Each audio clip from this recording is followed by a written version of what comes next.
David and Benjamin, how are y'all? Good. How are Hey, you? wonderful. So good. So we have a different screen thing going on this go round. Where are y'all at right now? I'm physically located in Columbia, South Carolina. And I am in Springfield, Missouri right now. So they do live together, but Benjamin Yes. works on the road. So we'll get to that later, but we're gonna get all up in y'all business first. We're gonna get all of it. We gotta ask the question that everybody wants to know, and that is how long have y'all been together and how did y'all first meet? Well, we've been together 7 years, married for six. We met through a fraternal organization that we were part of, and that was kind of like virtually, but then we physically met when that organization had a trip in Miami, and we've been together ever since. Literally. What was the initial spark? What let y'all know that there was something there worth looking further or deeper into? This one would say that he wasn't looking for me. Apparently, something sparked. But anywho, but no, what? I don't know. I mean, I just had this need. I won't say need. I was drawn to him from the moment that I met him.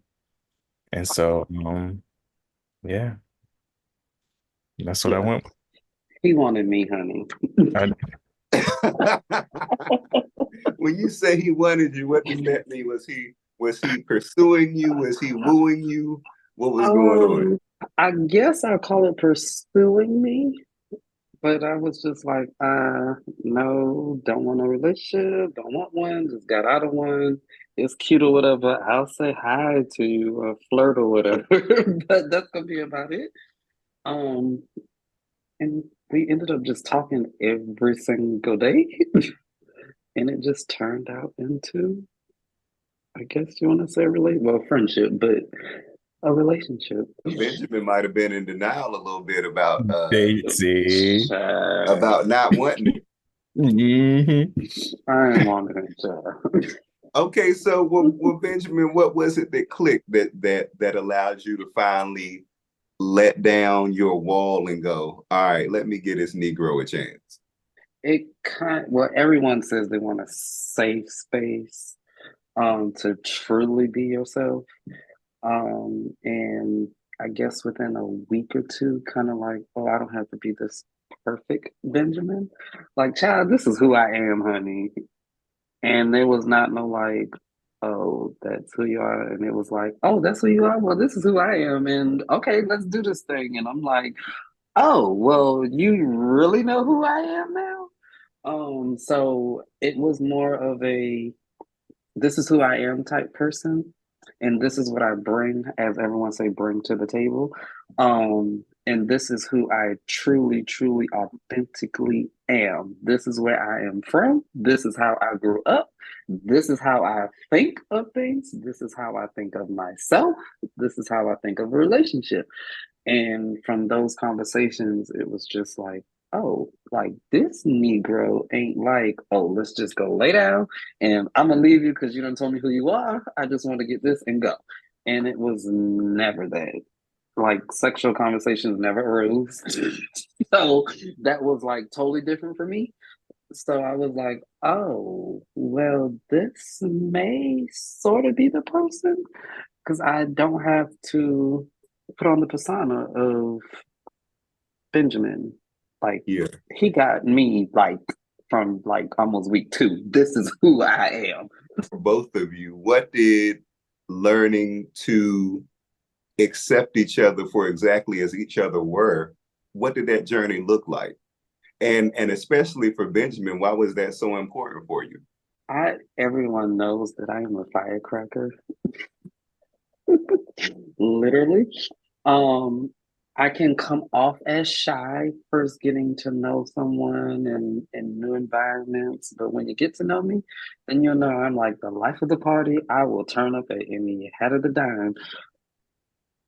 That's just who I am. And in that instance, some people think it comes off as strong or dominant, so to speak. And in that environment, it was like, oh, this is who you are. He is literally the opposite of me. Mm. Very calm, will not argue. I like to fuss, cuss, fight, everything. That's just me. And in that environment, learning that that's who he was, the spark was okay. I have someone who can balance me, and someone who can literally get me together and just be like, okay, let me know when you calm down, and then we'll have this conversation. And I'm like, who is you talking to?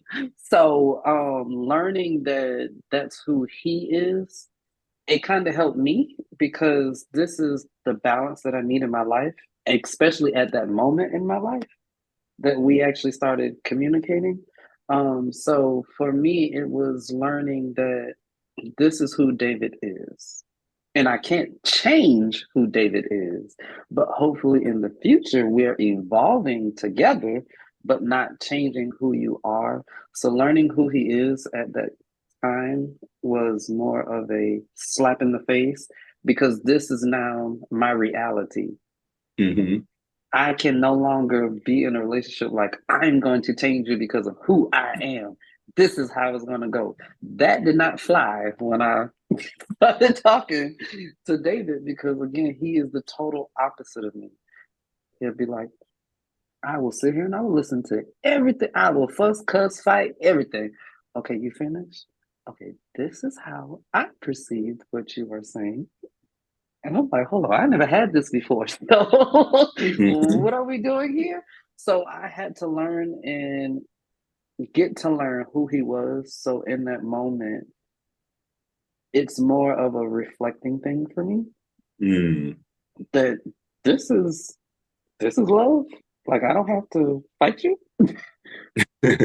So I just had to learn to accept who he was so that I could learn how I now will react to him and not be in an environment where I have to fuss and cuss and fight to get love.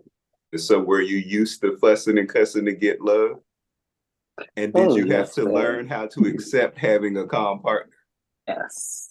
Most of my relationships have been fussing, cussing, never fighting physically, but um fussing all the time. Like this is how I want it to go, and this is how it needs to go. And then the other person, no, this is how so that yes, that was kind of my environment. And I hate to say this. I've chosen some DL folks in the past. So that's kind of why that was just a whole thing. And coming into this, it was like, oh, you're out open. This is who you are. And then he comes from a major city. So that is totally different from my dynamic coming from such a small city. So I had to learn that this is who he is. And I have to accept that. And if I don't accept it, then where are we going from here? Because not what I want. But I had to learn that this is who he is. And in learning that, I had to accept the fact that this is what I will deal with if I choose to be in a relationship with him. And being able to accept that helped me learn that people are different.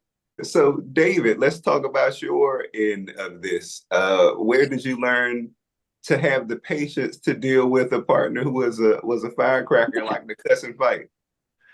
I guess because of I haven't had too many relationships, but the few long-term relationships that I've had, I've, I guess they taught me how to be patient. And then also to be patient, to be calm. And then I also wanted to emulate uh, emulate an image that I never received in home growing Mm. up. Because growing up was the arguing, fussing, cussing, and all that other stuff, and and that wasn't it was peaceful, but it wasn't peaceful because you never knew what was going to happen when you came walking through the door from school. So I wanted to emulate or present something that I never received and give that to somebody else. Because if an argument happens, it's kind of like a trigger trauma type situation, and I'm like, let me avoid it. But that was what I would do in the previous relationships. I will avoid any confrontation. But Mhm. but getting in a relationship with Ben, I had to not avoid confrontation, but bring it about in a different way. So I'll let you pop off, hear you out, and then I'll gather everything that you're saying, and then I'll reiterate, hey, is this what you're saying? Is this is what I'm getting from what you're saying? And if you need time to, you know, calm down, then let's take a break, pause, and we'll come back to it with clear head. It's kind of like, okay, I'll wait. And it's either he'll wait for me to say something, or then he'll wait till like the demeanor has like vanished, and then like, okay, what's wrong? And we've learned that for each other, and I've learned with him if something is wrong, right? I'll give him a few hours. All right, and then when the few hours is over, tap him on the shoulder. So what's the problem? Let's talk about it. And then we'll end up talking about it. But we've learned over the years, like this is the triggers, or this is how they react to it. So from that example, we've just built a how do we deal with it model, so that we don't have to, one person is me fussing, cussing, ready to throw things and holler at people and all this other stuff. Um, with that, and then he knows I kind of am not there anymore in my life since we've evolved over the 7 years, but he knows that I will turn up when somebody, this grinds my gears, do anything to me. But if you mess with my husband, because I know he's quiet and he's not going to push the envelope, I am going to turn up, and don't you say nothing to me. Oh So, Lord. yeah. So he knows, like, don't mess over my husband. Do anything to me, and I kind of deal with it accordingly. But over those years, we've just learned that this is how we're going to deal with it, because I know how you are, I know how I am. And if we don't have that model, then what are we going to do? And over the 7 years, that model has literally changed and evolved. But we constantly like, hey, can we do it this way now and not that way? So that's just how we dealt with it kind of over the years. What was it like introducing each other to each other's families, and what are your relationships like with each other's family? Were there any challenges there? So there wasn't any um issues. I think the only thing that my family was kind of like feeling some type of way about is the fact that they weren't at our wedding. And why weren't they invited? Because it's a lot of them. Yeah, it was Okay. a lot. It was a lot of them, and then I didn't think that they would travel to South Carolina. But when I went to one of my siblings' weddings in DC, they was like, "Oh, we would have came." I was like, "Oh, okay, well," but um, but other than that, my whole entire family, cousins, aunts, uncles, they love him. So sister, brother, Yeah, mom, dad, they love him. They loved them right away. Yeah. How Mhm. has literally. it been? How has it been having a support from your family on your end for your relationship? What is that like? It's been great because especially when it comes to my dad, because it took a moment for him to get used to me being out, although he has two siblings that are out. But but I guess it's different when it's your child. Were his siblings able to help him in his process of learning to accept you for who you are? That and then his two siblings, and then also um the example I tried to be Mm-hmm. um when he was part of the ministry that I had started. He was actually a deacon in the church that I started. And so having that relationship kind of helped foster the acceptance. And Benjamin, your end, what has it been like for your family during this journey that you Um, could share? Bird wasn't having it until she found out I was a pastor.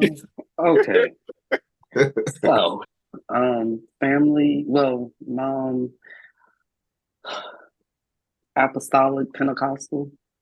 Mhm. Well, I'll go back. My father went to prison kind of when I was like 3 months old, and then my mother gave me to my paternal grandmother kind of around 3 months, 4 months. So that's who I call mom because it's kind of like all I know is mom. And she legally adopted me. Everybody calls her Bird. So we started the church journey kind of when I was like 7 or 8, kind of somewhere in there, but went from Baptist to Pentecostal. So my whole life has been pretty much church, pre-K kid. So when I came out, it was kind of like the latter part of my high school career, going kind of into college, and the church went boom, removed from everything, like can't do this, can't do that, all of this stuff. That's just a whole nother story. So my mom kind of was like, iffy, kind of standoffish, like, this is you born as, kind of da da da da da da da. I'm kind of like the first one in her family unit, kind of sort of in the household that came out. So that was a whole thing. I went to college, never really tried to come home because I was like, I ain't dealing with that kind of type stuff. But she came around to end up loving me, all this other good stuff. That's what relationships, nobody that I've ever been in a relationship could go past her front door. Like, Wow. if it ain't no girl, like, what are you doing in my house? Like, da da da. Like, no, I had to get kind of hotel rooms when I would, like, people I was dating or whatever, we would just get a hotel room or I would go to them. But when I met David, I was like, okay, we're gonna meet my family. Like, they are very unorthodox. And then before David met them, my one of my sisters, the baby girl sister, she finally came out as lesbian. So Wow. yeah, How'd your that mom was handle that? She got two of them. she. She At thought the first, she Lord was was testing like, yeah, she was like, okay, okay, and kind of came around, loved it. Okay, I was like, okay. So our first time with David meeting my mother, two of my siblings literally got in a fight. So that whole debacle, and I'm just like, okay, he's sitting over there like this boy family is crazy. My mom did let him come sit in the front room. And we ended up spending the night. Room door had to be wide open, kind of reverse, like one at the foot head, and then the other one at the head of the foot. Like, no, not sleeping, but yeah, all that good stuff. Then I kind of called her and I was like, I got married, and she goes, married to who? And I was like, I got married to David, and she was like, oh. And I was like, yeah, you got married to David. So one weekend she ended up coming to Columbia because it's like a 2-hour drive from my hometown to where we actually stay now. And his pastoral license was on my table. And she goes, oh, he's a pastor. And I go, yeah, we go to church all the time. Like, we're in ministry or whatever, whatever. And she goes, oh, okay. Honey, let me tell you, we had a reception, like they would say, a year after we got married. And I had asked her to cook. And she was like, I would cook, but I ain't coming. Don't put my name on the program. Don't tell them people I did nothing. Not at all. Don't know. That was a whole big thing. But I was like, I'm gonna let you cook because I kind of want you to feel like you're included, like you're my mama. I love you, all this good stuff. Unbeknownst to me, her and David done built this a whole relationship, honey. Like talking on the phone, all this. I'm like, okay. So at the wedding, I'm freaking out. Like, why is my wedding not starting on time? What is going on? She dropped the food off at the church and left, apparently, to go get dressed to come to the wedding. Wow. How awesome is It's that? like I turned the aisle while walking down the aisle and saw her and was like drenched into Tears. like tears. Like, what? Because my sister that I said came out as lesbian, she was supposed to act as my mom for the Mm. wedding. So I was like, whoa. She literally was sitting on the front row, everything. And like I said, growing up, it was like this whole big taboo thing. You don't really talk about it. You try to hide it so that, the church people, all is good stuff. But now their relationship is almost better than mine and hers because I'll call her and when David, I talked to David. I'm like, okay, well, I'm the child. Could you call and like check on me? But she calls, checks on him all the time. She comments on our posts together. She's like, I mean, big and bold. Like, I need this picture in the frame. And like, if we go home to visit home Wow. church, she will clear her row. Y'all coming to sit by me. And if I dare anybody to like say anything to y'all type thing, and I'm just like, I her like, and not me sit by her, David sitting by me. And I'm like, well, I guess I'm gonna sit on the outside then type thing. She supports our ministry. Like she is very supportive now, but in like a family dynamic, there's the other sister that cousin doesn't really talk to the family like that. She has been kind of like shady towards it, but I kind of like explained like one of her sons is gay, one of my cousins. And that's just a whole big old other thing. But as far as support from family, he knows if my mama don't support it, I'm gonna feel some type of way. Mm. Everybody else, I could care less. But he's been with me through everything family wise. I met my biological father, high school graduation. My biological mother, I think I was 21, about to graduate with a college degree. My biological mother passed away while we were married. They are Mm. thick and thin. My biological brothers and sisters, they love him to death. We have built that bridge with the biological family. So he's known family now, but as far as family, how I grew up, that's something that we had to kind of work out my quote unquote traumas or how I felt about those things.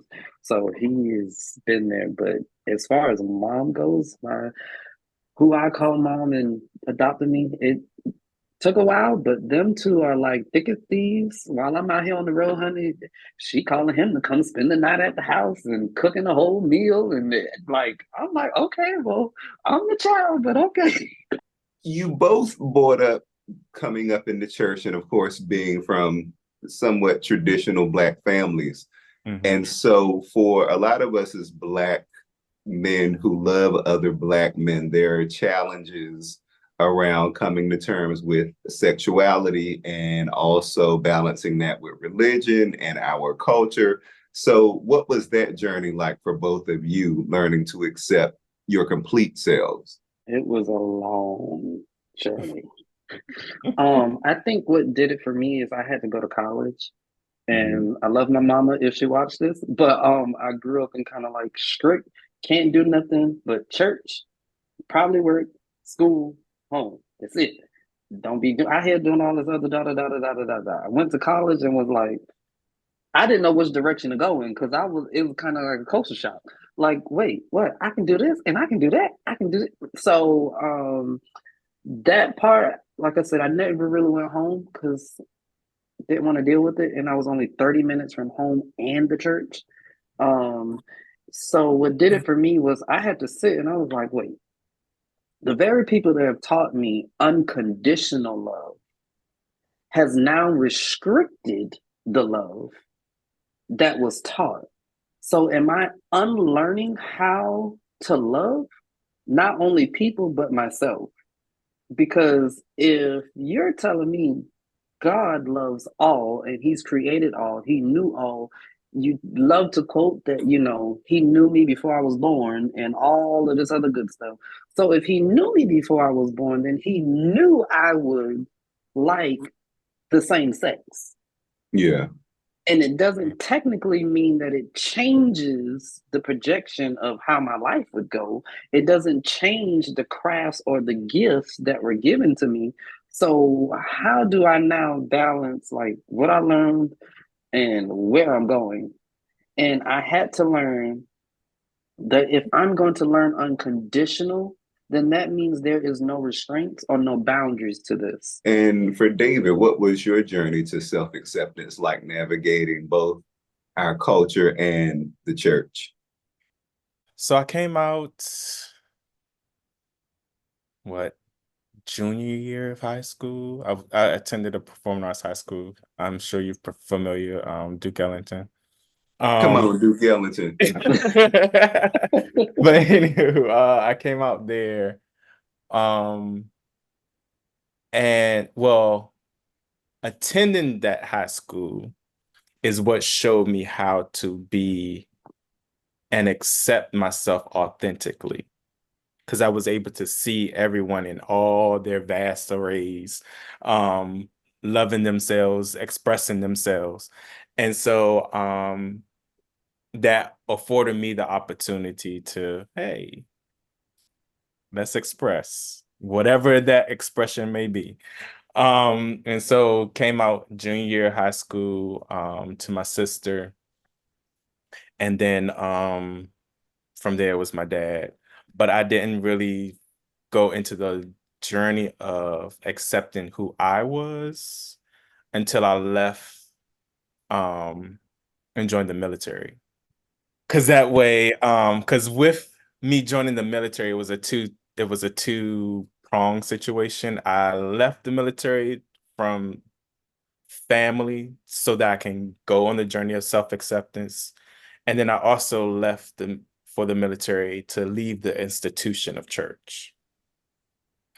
And during that journey while I was in the military, really learning, understanding, and dissecting what we hold to be scripture, as well as learning some things from the Quran, from Buddhism, Copernic, learning everything spirituality based. And from that, we're all trying to reach this same, we're all worshiping the same one being. We're just having different perspectives. And so in that different perspective, showed me how to love not only myself but others and be self-accepting as well. And so that's where I've been on that journey. Last question. So we end our conversations with a Joseph Bean quote. And the quote is, "Black men loving Black men is the revolutionary act." And so, Benjamin and David, in your opinions, what makes Black men loving Black men so revolutionary? I guess I will say making it more known or widespread is making it revolutionary. In a sense, because again, if I am who I am authentically as an individual, I'm being so much more productive in what we call the world. And then when I'm partnered with someone who has that same mindset of I am authentically this person, and we're paired together, we're a dynamic force. And we're now able to shape and mold what we call the world that we live in. And I tell people all the time, I'm Black and male first. I exclude my sexuality. I am here on this world to do something great. And now that I'm paired with someone whom we call my husband and my Black love, now we are a force to be working with because we're going to hit these streets. Whether we're fighting for our LGBTQIA plus community, whether we're fighting for our Black rights, whether we're fighting for women equality, whatever that thing is, whether it be in a religious space, we are now a force to be reckoned with because we're true to ourselves and true to our partner. And if I'm true to myself, it comes with the fact that I happen to love the same gender. Some spaces that means absolutely nothing. Right. So now that I'm in that space where it means nothing, I'm still authentically me. It's just at the end of the day, I still love the same sex. But if I'm in that space where it happens to be that same gender loving, I'm still going to be authentically me. This is who I am, and this is what I'm bringing to the table. We are here for a common goal, to fight for our justice, our equality. So, in that, to answer the question in a broad span, if I am authentically me, I can now evolve any space that I'm in. It's just a bonus that I'm same gender loving. I got a husband. I'm Black. And I know how to navigate any space that I may be in. So, making that transition in any space is powerful. And if I can get our Black and brown people to do that, we would be so farther along, because we tend to label everything. And I don't like the spaces where I have to go in and immediately say, I'm a gay Black man. What? My name is Benjamin. It's great to meet you. And I think if we get out of those mentalities, we will evolve even more.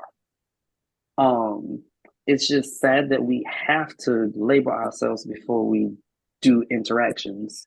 So if we become more authentic and true to ourselves, we would definitely evolve, not only Black love, but even in our community as a whole. Black men loving Black men is revolutionary in the fact that we can define what our relationships can be. We don't have to stick to the heterosexual norms of relationships. And because of that, our relationships can evolve. And then also with that,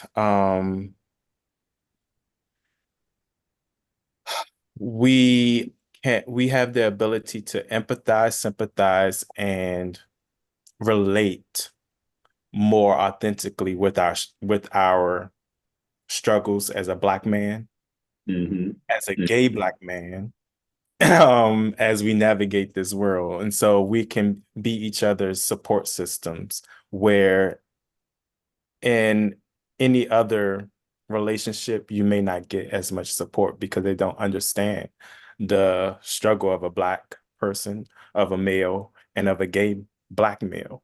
So having that person that's in this space with you can help support you, help push you, and help get you through it.